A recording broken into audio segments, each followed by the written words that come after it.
Hey Trinity, I'm glad to be here for this awesome Wednesday Refuel. And today I want to talk about my favorite sport to play, basketball. I've never been very good at it, but I love basketball. Well, there was one church basketball game I was good back in the day, like, I don't know, 2011.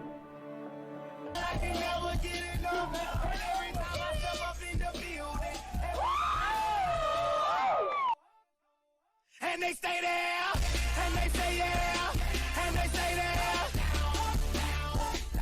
'Cause all I do is win. But speaking of basketball, I think my favorite all-time coach is a coach named John Wooden that coached way back when at UCLA, University of California, Los Angeles. John Wooden was an amazing coach because he got players to work together in some pretty incredible ways and wound up winning several championships. John Wooden had a rule. He had a rule that when you scored a basket, what you would need to do is turn around and honor the player that assisted on your basket when you scored. One of his players challenged this one time and said, "Coach, what do you want me to do? Go over and give the guy a hug?" And he said, "No, a nod will do.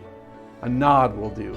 All he wanted was for that player to acknowledge the person who helped him get there.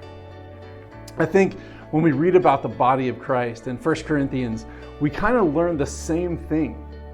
How much better would everything be if we acknowledge the people that help us? Now, this passage is incredibly important in the New Testament. I feel like within the church, the modern church, our roles are so different, but there's a place for everyone to serve. Now, pause for a second and imagine me leading the choir. Imagine me leading children's ministry. I couldn't do those things. Both of those things are frightening for me. They're not in my skill set. You do not want to hear me sing, I guarantee it. But when it comes to students, God has blessed me with the ability to speak to them, to guide them to meet Jesus Christ. It takes so many different types of gifts and talents to make a church run to accomplish the mission of Jesus Christ. 1 Corinthians 12 goes on to say that there should be no division in the body of Christ, but all the parts should have equal concern for one another. If one part suffers, all the parts suffer. And when one part is glorified, the whole body is glorified. So what I wanted to say as a reminder is that it's pretty simple. There is a place here for you at Trinity to make an impact. There's so many places. There's a place that God has designed specifically for you with your skill set. There's so many places to volunteer, so many places to fit in. And when you make an impact, know that you're making an impact on the kingdom. There's also many ways to be impacted.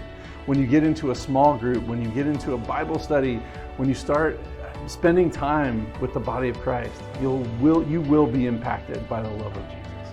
So I just wanted to say that there is a place for you to make an impact and a place for you to be impacted. Remember, we are the body of Christ.